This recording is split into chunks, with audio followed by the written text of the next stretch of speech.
Hello everyone, Lore Master of Sotek here with another video this week, but this time we're going to not be talking about Total War Warhammer 3, and instead we're going to talk about the other very exciting thing cresting over the horizon, which is of course the Total War Warhammer 2 DLC, The Silence and the Fury. So, I know a lot of people are very excited for this DLC. I am very excited for this DLC.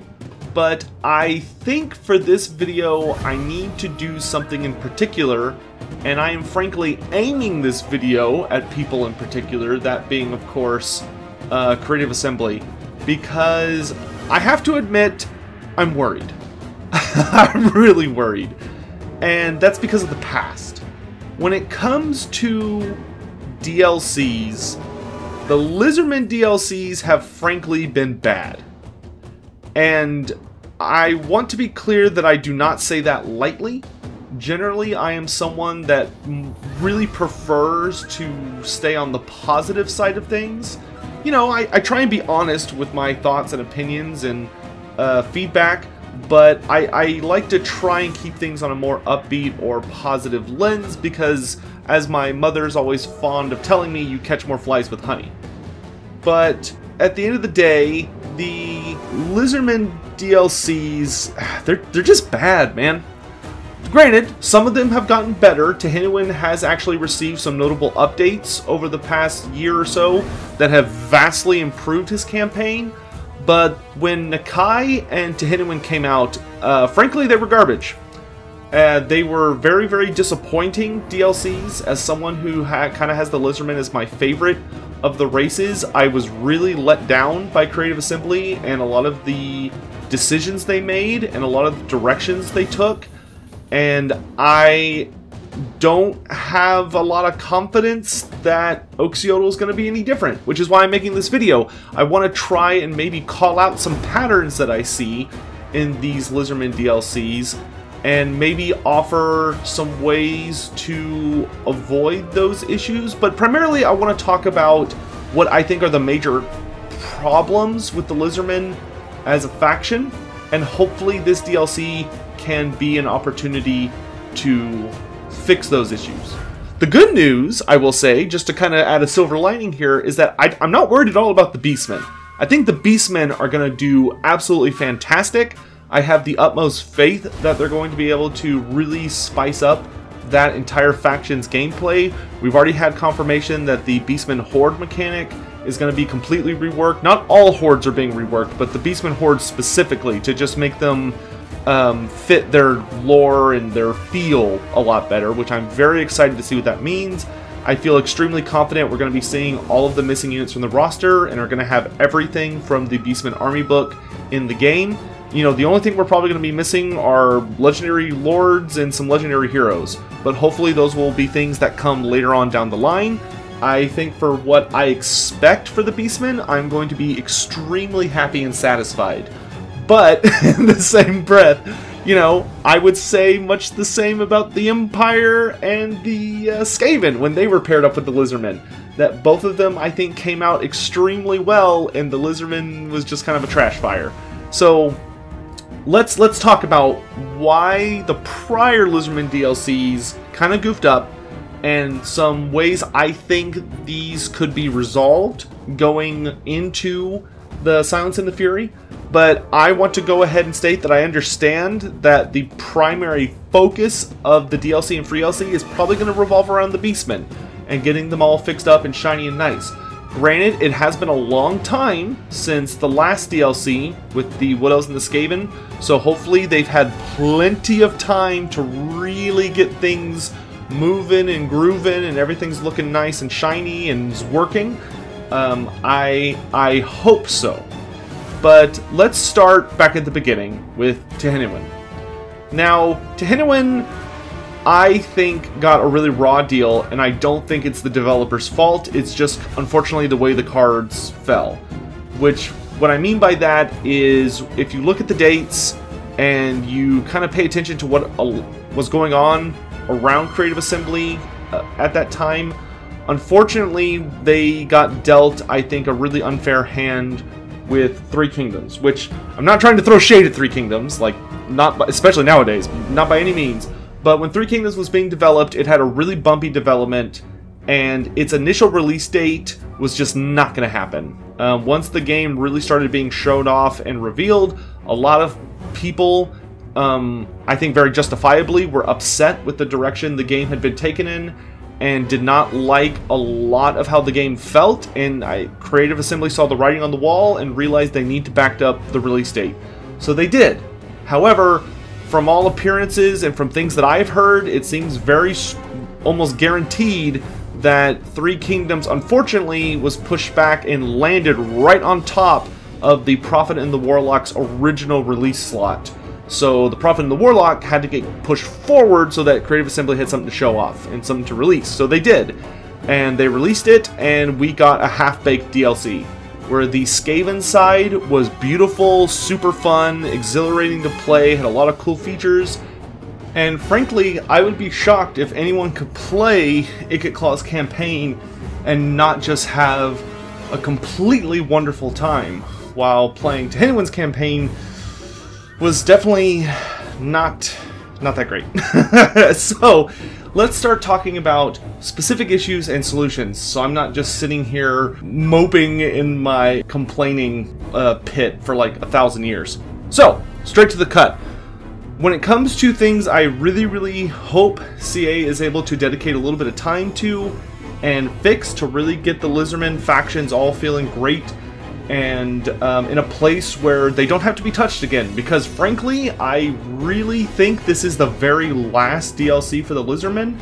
You know, I could see us maybe getting some content where they do a legendary hero pack and they're like, hey, here's Chakax and Tedoeko, but I don't think you're going to see another Lord pack or anything like that. I think this is the end for the Lizardmen, which is totally fine, but that's why I'm bringing up that some things need to be fixed. So first and foremost, Tehenhauin's campaign has actually seen a lot of great improvements over the last year or two. But there is still actually I would say two massive issues that need to be dealt with. The first is that CA, I know it's hard, I know that it probably feels like a lot of work for something that you've already technically done, but you gotta fix the Regiments of Renown, guys. If you play Tehenhauin's campaign, he has a pyramid system, which is supposed to be essentially the equivalent to Ikit Claw's workshop.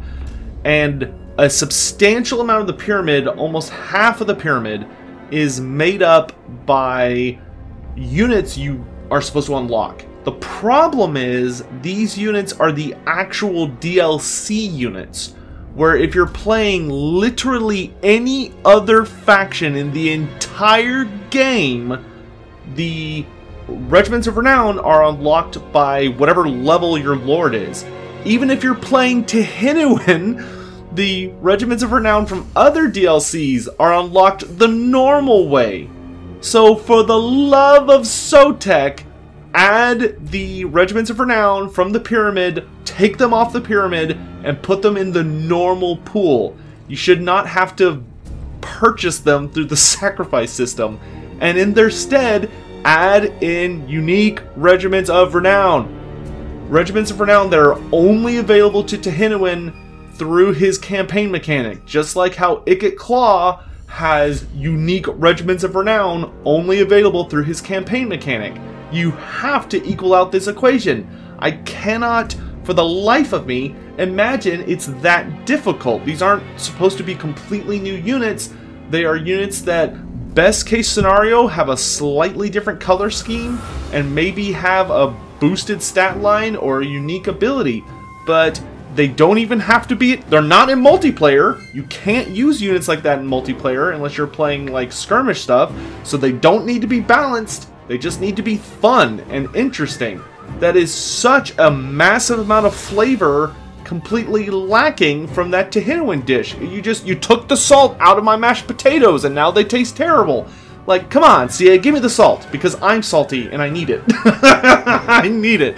So that's the first big thing, is for the love of, please, just somebody, just somebody, I will pay you.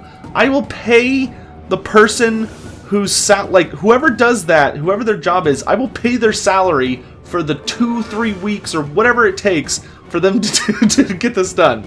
So, moving on from that, the other thing with Tehenhauin is the big Sotek ability. At the end of his pyramid tree for, I think it's 1,000 sacrifices, or whatever it is, you can summon the avatar of Sotek, which is this very awesome looking giant ethereal snake that is a wind spell, so he flies across the map and does a bunch of damage, except for he doesn't. And I think this one actually can be solved really, really easily. You don't need to change the mechanic. I would like if wind spells had the ability to cross over castle walls. Like, maybe they can't be cast on castle walls, but maybe make it so they don't bounce. I don't know. It makes that ability very frustrating to use in sieges. It makes it basically useless. However, I understand that's a limitation of the actual system. But here's my proposal. Instead of making it where you only get it for, say, what, 5 turns, and then it's gone forever, maybe it could be something like the first time you do it, you unlock it as an army ability that lasts for the rest of the campaign, but it can I would probably make it something more like it lasts for the campaign, but maybe you get it empowered or something, or maybe just make it last longer, make it 10 turns instead of 5. It's just, considering how difficult it can be to earn that many sacrifices, it is a very steep price for something that lasts such a tiny amount of time. I think maybe just extending the amount of turns it lasts would be fine. The other thing, though, is what it does. Currently, right now, it literally just flies across the board, and it will devastate very particular things. But it's really rough because it's a wind spell, so it's very easy to predict where... It's very difficult to really aim it well, because it takes a very long time to cast, and it takes a very long time for the effect to play out. So I would actually recommend cutting down the cast time significantly. You know, sure, the animation plays out as normal, but I think it's like a 5 or 6 second cast time. Maybe bump that down to like 3 seconds or 2 seconds. But the big thing is what it does. Right now, it does damage, but it completely bounces off anything that is not a unit, like a normal unit or a like cavalry unit. But if they are large entities or single entities, it does literally nothing, which feels so bad. Especially considering this is supposed to basically be the equivalent to Ikiclaw's nuke. What I would recommend is adding a damage over time effect to it. So, I mean, if you want to have it where it still like plows through units, because that does look thematic, yeah, sure, fine.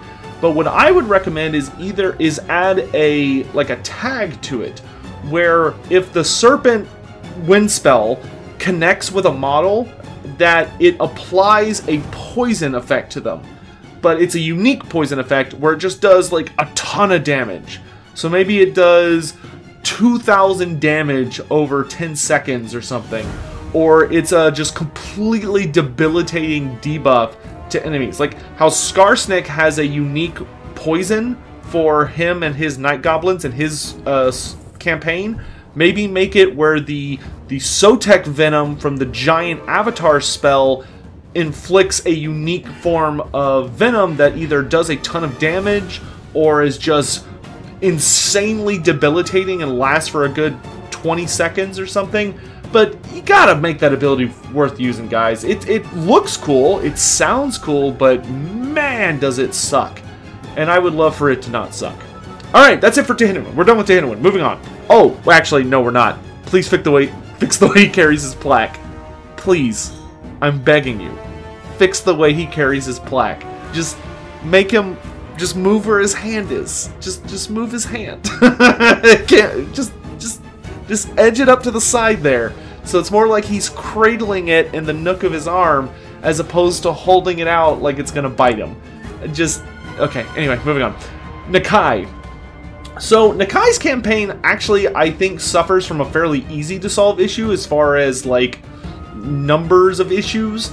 The only issue that I genuinely think Nakai has is Nakai himself and the way he interacts with, or the way his vassals function. The vassals, I don't think are actually that bad. The problem is they're static. They do literally nothing. They sit there in their base, they have a garrison, and that's it. You can, I think, you know, you can use that one right to get an army, but it only spawns an army in the capital of your empire, so the first settlement you took, or whatever's considered the capital, and that's basically it. It's super boring, and it super feels bad, and it makes Nakai's campaign literal torture, because all of his campaign mechanics are locked behind taking as much territory as possible, but the AI doesn't do anything, so when the other AI factions inevitably declare war on you and start attacking you, you probably can't do anything about it, unless you're just gonna babysit them. So it turns into this horror. It's like being Sisyphus in Hades, except for instead of pushing a boulder up a mountain that's always going to fall down, I'm trying to claim a big enough empire so I can actually use some of the cool abilities, and I'm never going to make it. So what I would actually recommend is give the AI a personality. Give it some intelligence. Make it do stuff. Just have it, even if it has to be like a relatively dumb faction where Nakai like needs to be giving it orders, at least that would be something. Where Nakai interacts with it and he says, hey, I want you to attack this army, or hey, I want you to attack this settlement. It should do that immediately with no care for its survival if you're going to have it be dumb. Preferably, I would rather it be smart, where when Nakai's taking settlements and everything, it is like aware and does stuff. So it builds armies, it actively attacks nearby enemies, it defends itself from attacks, but just have it build armies and be moving around. Just make it, maybe instead of having it where just, I'm assuming it can be programmed, because you know, the AI can do this, maybe just tell it where the vassal can only make ruins out of settlements. So it can't, maybe it can't expand itself if you really want Nakai to be doing all the labor, but it can at least attack enemy settlements and tear them down to ruins. Personally, I think it'd be totally fine if it could expand on its own, because then as Nakai, you could make an actual decision. Do I stay with my empire and try and coordinate with it so that I can help with its expansion, or I can rely on it helping me when I'm trying to fight a particularly entrenched or defensive enemy? Or do I just wander off and kind of let it do its own thing? And sure, it might end up getting into some fights where it gets overwhelmed and it gets beaten down, and I may need to come back and save it or something. But it's just a really bad feeling campaign right now, and I feel like it would be so much better if the vassal faction had its own intelligence. If it had the ability to just act like a normal faction, other than that it's completely and utterly subservient to the player, to the extent that it would not, if the player issues it an order, it follows it as long as it physically can. Like it will. I would rather, like, don't make it like the frickin' vassals from Norska to Archaon, where they are super irritating to deal with and can like rebel and stuff. Like, this faction should not be capable in its system of rebelling against Nakai and just does whatever he tells it to. That's the best way I can think of to handle it. Because, like, Nakai has some good stuff going for him. The only other thing I would say with Nakai is that I think Nakai himself needs a little bit of changes. I don't know. So Nakai in his stories, in his lore, which whenever I bring up Nakai and I'm talking to a Creative Assembly employee, they always end up, I always feel like they end up trying to use his lore as a shield against my recommendations, where it's like, man, it'd be really cool if he could get like he has this really cool looking mace weapon. Can we like make that a magic item so it's a little more exciting and makes it in campaign where he's a bit more survivable, he maybe hits a little harder, and he's like really exciting. And you know, there's a really, in the cultural zeitgeist of the Total War and just Warhammer Fantasy communities, a lot of people associate Nakai being a first generation spawning. It's like, oh, you know, he was kind of around with the old, he was around when the old ones were around.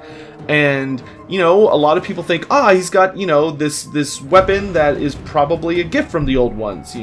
There was a very popular, at a GW official event in summer I want to say in like 2004, as part of the Shadows over Albion campaign crisis, Games Workshop, not some random people, but Games Workshop hosted an event at their store in Nottingham where you could take Nakai, and he came with that big old mace, and he had a special rule where that was his magic item, was that he had the Mace of Quetzal, or the Star Mace of Quetzal, whatever the heck it was called.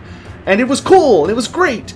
And I really think they should give that to him, because literally every time I bring it up, someone's like, wow, can you show me the page? And it's like, y'all make crap up all the time. Anyway, so, like, just give him the weapon. Just give him the weapon. If you have to talk to Games Workshop about it, talk to Games Workshop about it. Maybe they'll have a better idea. But, like, I really think he could use just something else as just a weapon he starts the campaign with that gives him a little more oomph. But the biggest thing is that, and maybe this weapon could be added to him in multiplayer so it helps with this, but Nakai is not a powerhouse.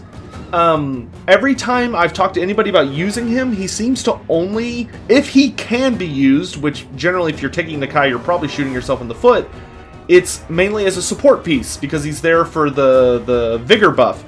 But he himself is just, he really underperforms, and it's because he's very large and he just gets shot to pieces.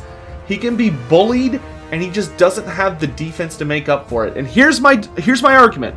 If we're gonna wave the flag around of, well, we want to try and stick really close to all of his official lore, then in that case, if we look very specifically at every single written White Dwarf article about Nakai and every single story written about Nakai, from the Lustria expansion in 6th edition Warhammer Fantasy to every single version of the Lizardmen army book that Nakai appears in, which is all of them, then we have a character whose primary design feature is he's unkillable. That he's this crazy survivable character that when he fought the Plague Beast of Pestilence in the Lustria expansion, it was this epic battle of titans where they were going toe-to-toe, and you have these two champions that nothing else could stand against, and they're tearing each other apart. And even though Nakai is grievously wounded, he keeps on fighting until he finally strikes it down with his weapon. And as the Plague Beast of Clan Pestilence dies, which was a colossally mutated rat ogre that was full of horrifying diseases to the extent that even being near him was like rotting away plant life and causing lizardmen to, like, their scales were sloughing off and all this other horrible nonsense. But Nakai's tanking all this stuff, and he kills it, and it, like, explodes all this vile, nasty juices and stuff all over Nakai, and it finally gets past his constitution, and he goes down with this horrible fever. But he survives. He ends up just surviving. And the Skink Priest thought for sure he was dead, because surely any mortal creature would have died. But eventually the fever breaks, he immediately gets back up and goes running off to fight again. That is the defining characteristic of Nakai. When he was making his final stand on the at the Star Bridge of Itza, when he was helping hold out against the Demons of Chaos to buy Lord Croak enough time to cast his super spell to save the first city of the Lizardmen, Nakai got down to the point where he's basically by himself fighting thousands and thousands of demons, and he just won't go down because he's just a tank. He's very similar to Gorok, but where Gorok is more a tank in the sense that he's, you know, he's very heavily armored and he has this massive shield, and no matter what wounds he takes, he just kind of keeps on fighting. Nakai is very similar, but he's more of like the monstrously beefy tank, the one who just, like, he takes all this damage, but his raw determination just keeps him pushing forward. And frankly, there is a lot of overlap between Gorok and Nakai, but at the same time, Nakai was not playable and Gorok was playable, so you can understand why there's probably some overlap, because they didn't, you know, one of them had rules and one of them didn't. But Nakai's tankiness and his survivability is a key aspect of every single piece of literature he appears in. And he is the opposite of survivable.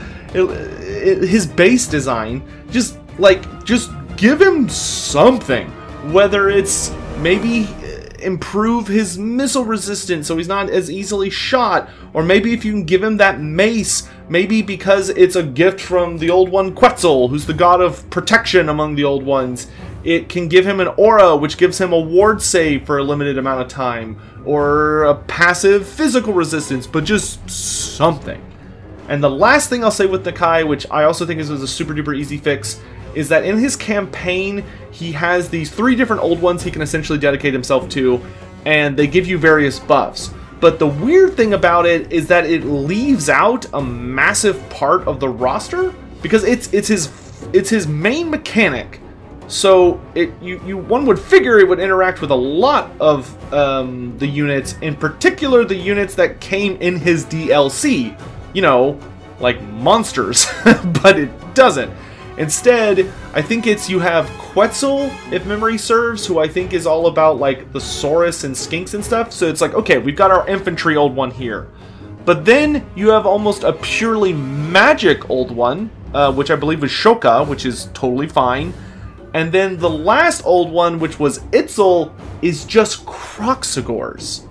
But it's like, it's just Kroxigors, even though Itzel is actually more associated with like mounted riders, the Lord of Beasts, and you know, riding. You know, to be a Cold One rider, you have to be marked by Itzel in order to tame those wild beasts. But what I would suggest is just add monsters to the Kroxigor tree. The Kroxigor tree is way too niche. It is way too niche. And unless you're building a pure Kroxigor army, frankly, it's really terrible. I would say, please add to that. Just add, like, Dreadsaurians, Cavalry. Just add the monsters in Cav to the Kroxigor list. Make it where it's the big guys list. If you're more interested in running little guys, lots and lots of infantry stuff, okay, you go Quetzal. If you want to run lots of Cav and monsters, go Itzel. If you want to go really magic heavy with Skink Priests and Slon, I think it's actually Choka. But anyway, doesn't matter. Very easy. So that's it for Nakai. Once again, oh my god, I'm trying to keep this video short as possible, and I already see the time. We're going way over. So, moving on. Alright, so, to deal with the generic Lizardmen, probably my biggest fear and is that they don't focus on the 2 biggest issues that I think need to be added or fixed with the Lizardmen. The first is that, come on guys, give us the Slon. Give us the Slon. Like, you've given us 5 lores. Granted, for some reason, only 4 lores are playable in campaign, because there is a playable Slon with the Lore of Heavens if you're playing in multiplayer, but if you're playing in campaign, you actually cannot get the Slon of Heavens, which I think is really weird. They should totally fix that. But you've got 3 more Slon to go. You got the Slon of Death, the Slon of Metal, and the Slon of... ooh, what is it? Shadows, maybe? But there's just a few more. So just, come on, get us over that hump. Get us over that hump, and just make it... I know you have the ability, whenever that dilemma comes up with a Slon, to make it where like, sure, there's only 4 options, but let it be a random 4 options from the pool of 8. So, oh, you're going to awaken a Slon? Well, here are your 4 options, and it can be one of the 8. But don't just make it where it's the same 4 every single time. Just, it's one, you know, just like if you're playing as the High Elves and you do the dilemma to get a new magic item, the Rite of Vol, it pulls from a pool of options that you pick from. Just do that.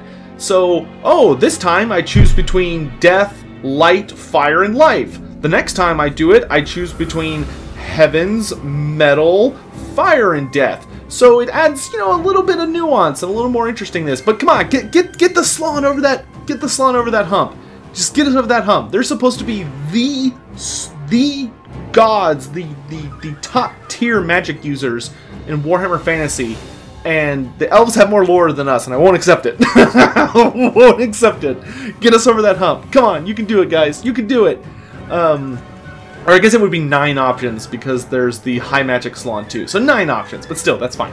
Alright, and the last thing, which I think would be a really popular thing, and also I don't know how difficult it would be to do, but hopefully not too much, would be to make the geomantic web system actually engaging.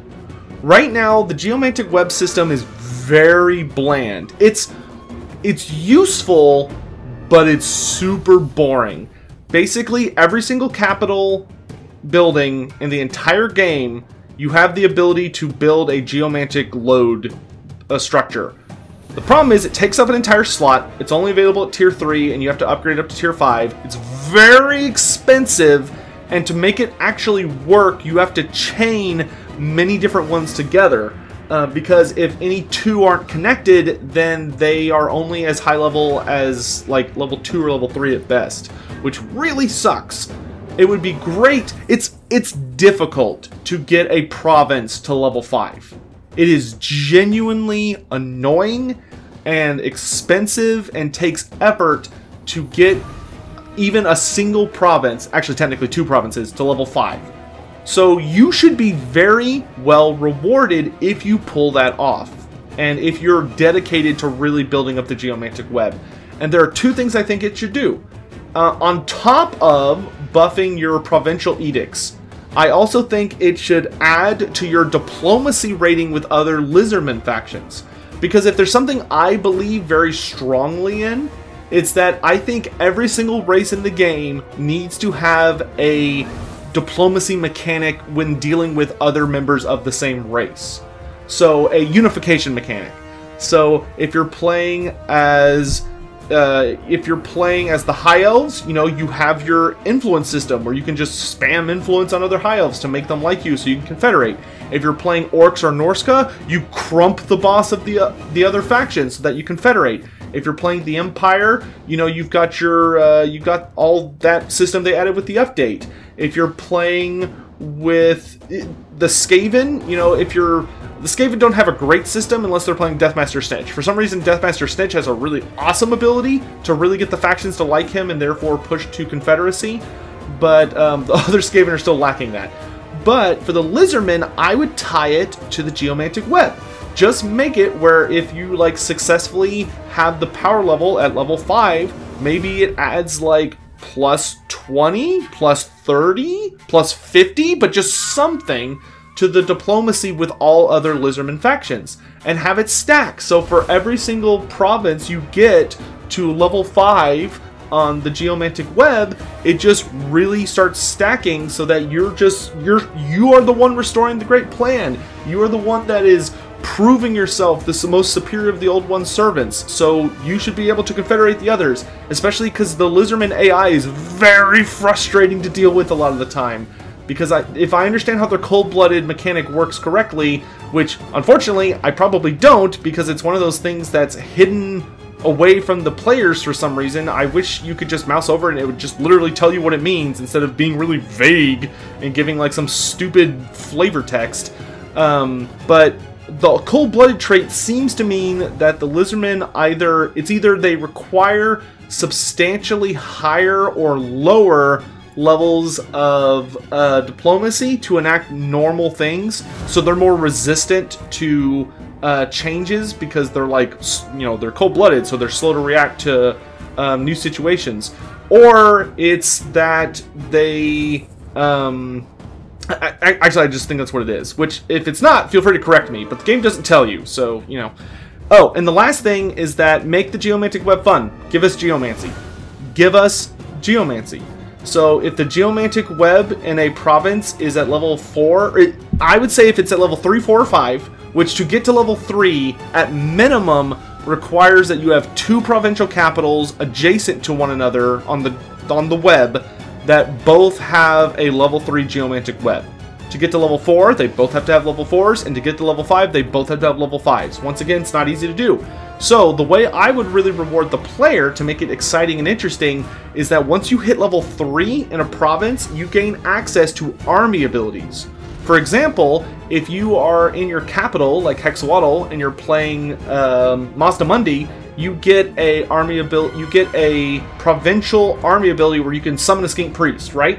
Or if you're playing as Tehenhauin and you build the Miss of Slanhapek, you get the Miss ability, which unfortunately is garbage, but that's a discussion for another time.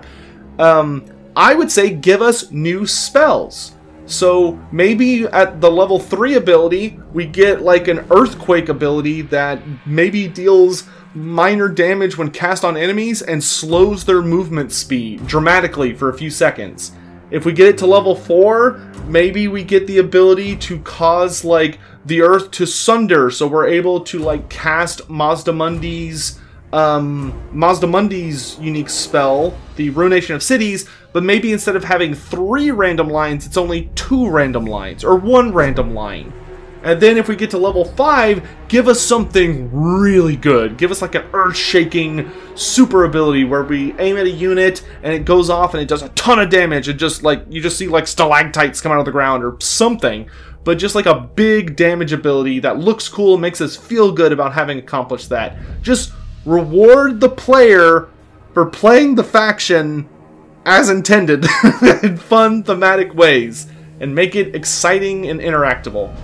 But that's enough on that. So now we can finally talk about the DLC 35 minutes in. Okay, so once again, I'm going to try and keep this quick and to the point because honestly, I'm scared, guys. I'm scared about this DLC. I feel very strong. We already know what the units are.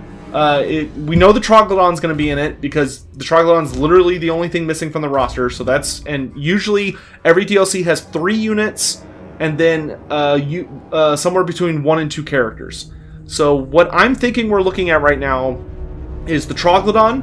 Then if you watch the trailer or the teaser from the Skull Showcase very, very closely, you can see a Quoddle in the background. So looks like we're getting Quoddles, which I'm very, very excited for. And then we're getting Chameleon Stalkers, which not super thrilled on that.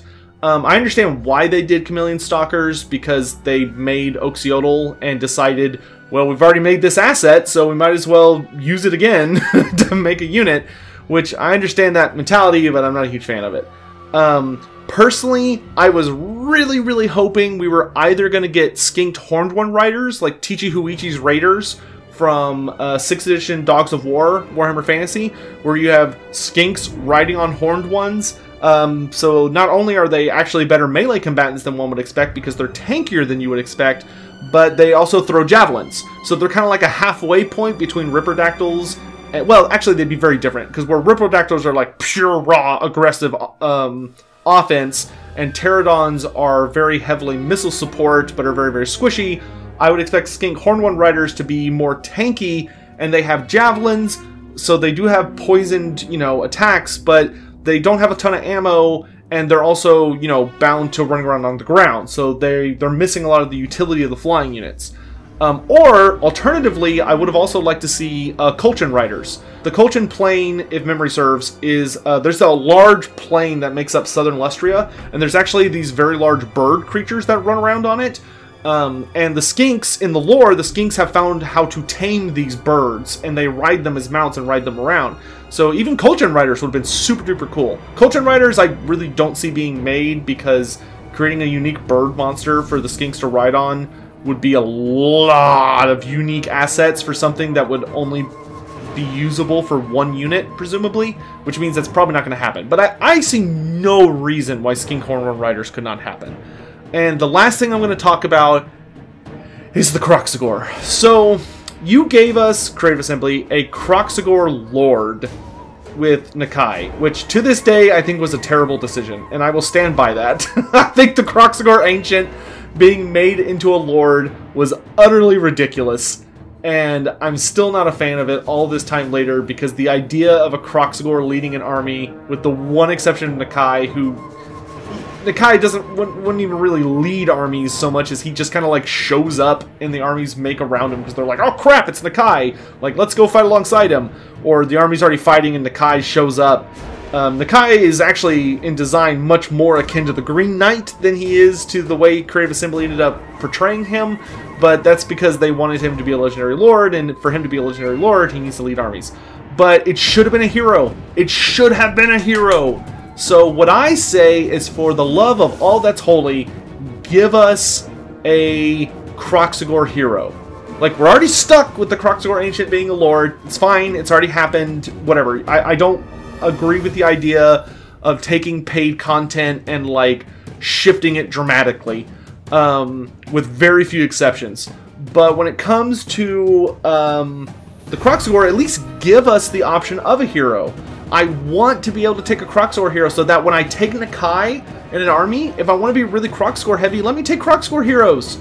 If I want to have like a big bodyguard for my red-crested skink chief, let me take a Kroxigor. If I want to have like an all monster-themed army, but I want like a support hero and I don't want to take a Saurus Scarvet, let me take a Kroxigor hero. And you can call it the Kroxigor Guardian, or we've got the Kroxigor Ancient, or maybe they call it the Ancient Kroxigor, but we've got Blessed Kroxigors because of the Blessed spawning mechanic, and we've got Sacred Kroxigors, which are of course the Boxigors. So, you know, someone open a thesaurus and find something that's somewhere in the ballpark between Blessed, Sacred, and Ancient. But I could see like Kroxigor Guardian being a good one, or something in that ballpark. Hell, if you want to make it really cool, make him a Boxigor. So give us a hero version of the Sacred Kroxigor where we have this big hulking Kroxigor who has the gloves and can like punch people and throw rocks around and stuff. Or it could, you know, just be the classic great weapon. Or maybe give him something a little different. But, you know, I know y'all don't like to make new assets when you can avoid it, so, you know, just recycle assets. I would say use the Boxigors to make them really exciting. Give them the Geomancy punch gloves, the punch-out gloves. But, the Power Fists, whatever you want to call them. Please, for the love of all that's holy, give us the Kroxigor hero. If I had to pick one thing from this entire video, which is nearly 45 minutes long, because God help me, to make into reality, it would be a Kroxigor hero. Come on, CA, I'm gonna be badgering about this. Please, if you can justify making a Lord version of a Kroxigor, how can you not justify making a hero version of the Kroxigor?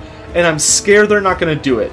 I'm scared they're not going to do it, because I'll never forget, I won't say who, but I'll never forget talking to someone and being like, where's my Kroxigor hero? And they were like, oh, you mean like how the Gorbel works for the Beastmen? I was like, yes, exactly like that. And they just looked at me like I was from outer space.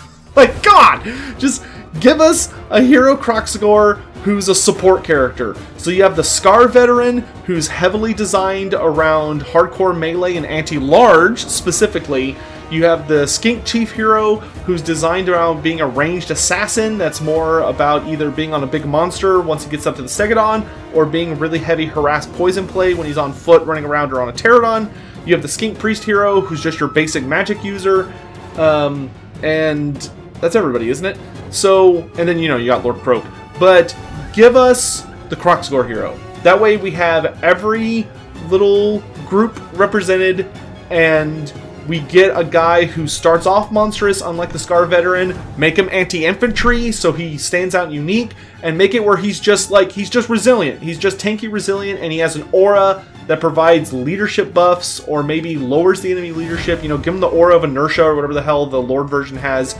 But, you know, make him so that he really synergizes with Skinks particularly well. You know, one of my favorite units in Tabletop was we called them Scrox, which were Skink Kroxigor mixes, because in Tabletop you could take a unit of Skinks and then put Kroxigors in the Skinks that would give them buffs and they'd fight side by side. But they've always had that spawn-kin rule. So make it where he buffs the leadership of nearby units, but maybe he gives, like, if you can keyword it to just being Skinks, maybe he gives leadership and melee attack to nearby Skinks. But just make him exciting, but please get him in there. Come on, CA. You got this. You got this. All the assets are there. Everything you need. All the clay, the foundation is set for all of these changes. I don't think anything in here was really that much. I think the only two things I could think of I could see being genuinely problematic is the giving Tehenhauin unique RORs. I understand that's at least a bit of work because they're going to be, you know, unique colors or whatever. And then I understand that making Skink Horned One Riders or Coltrane Riders one day maybe could be a lot because there's not a specific asset for that. There's not a... Actually, wait, no, there totally is! The red-crested Skink Chief rides a Horned One. So you have no excuse! You have no excuse! Give us red-crested Skinks on Horned Ones, or regular Skinks on Horned Ones. I don't care, just Skinks on Horned Ones. Alright, it's been 45 minutes. I gotta get the hell out of here. I'm gonna include timestamps in the section below, so if you're watching this video and you agree with me, for the love of God, please, you know, A, hit that like button and leave a comment, wink, but also, like, tweet this at CA. Like, put it on Reddit.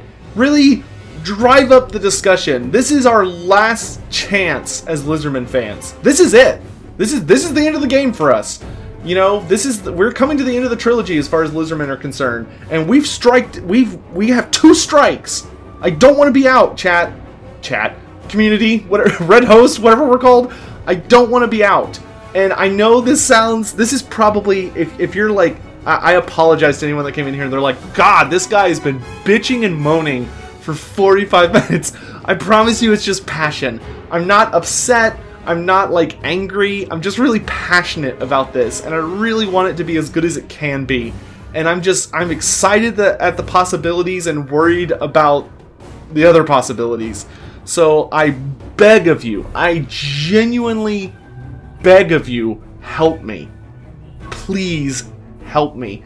Help pass this on to CA. Help get them to sit down and watch this video, and hopefully they have enough time before July. They're probably going to go into devlog like 2 weeks before they're intending to release the DLC, which I think is like the 1st or 2nd week of July. So there's not a lot of time, but there is still time. And they don't even have to do it in this DLC. They can even do it later. I don't even care. They could release an article and call me a stupid piece of garbage that won't shut up. But if they're like, okay, whatever, we heard you, like, we'll get around to it. Like, we're not going to do it right now, but we'll get around to it. I would be over the moon. I would be over the moon. So just help me. Please. So that's been enough, I think, groveling in the dirt for me for one day. But this is gonna make or break a lot of things for me. I think I want it to be great. I want it to be great so that I can celebrate its greatness, and y'all can hopefully celebrate its greatness. And don't worry, I know there may be people that are like, man, I'd really wish he'd do this for my race, and I promise you, I'm only just getting started. But that's going to be enough for me today. I've already gone way over time. I love you all so much. Thank you all very much for listening. I hope that listening to... apparently people like listening to me rant, or when I get so passionate that I end up talking way over time. So hopefully this was at least entertaining, even if you thought it was stupid. But at the very least, I hope you all have a great day, and I'll see you next time. Thanks so much for watching, and for the love of God, please pass this on. Bye.